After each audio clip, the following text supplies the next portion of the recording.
You're right to do that. I had to do that too. And the truth is what you read all day long will be there tomorrow. Yeah. I mean, I try and read the paper in the morning, not too much of it, because it's so horrible. And I don't read anything or watch any news after 7 p.m. because then I don't sleep. And I was waking up sweating and panicking and crying, and it was brutal.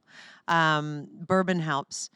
That it does. We instituted a no cable news policy in my house not because I would yell about the news, but I would yell at the news. Right. Like, because I hated the way they talked about it and covered it, and it was just too much. Well, and it's toxic. So what you bring to the next room, wherever you're going. I was listening to, I walk around New York City listening to podcasts.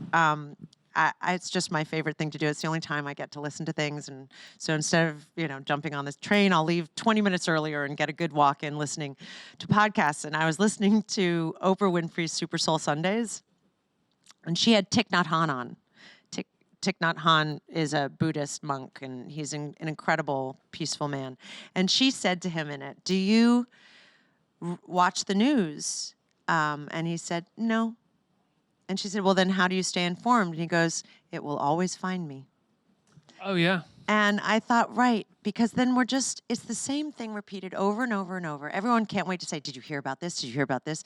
And we have a carnival barker as our president. So there's always going to be the next event or the next temper tantrum or the next horrible thing that he's done, pardoning war criminals.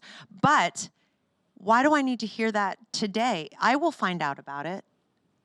Right now, it's not going to help me in my day. So I try to stay away from that. And I've been reading a lot of great memoirs. Oh, yeah. I'm very fiction. I just read fiction all the time. Oh, and fiction too. I just started reading, and I get into bed at night and I just take out a book and I read, and I sleep much better. And then in the morning I see what's going on, and I try to do what I can in terms of how can I help where.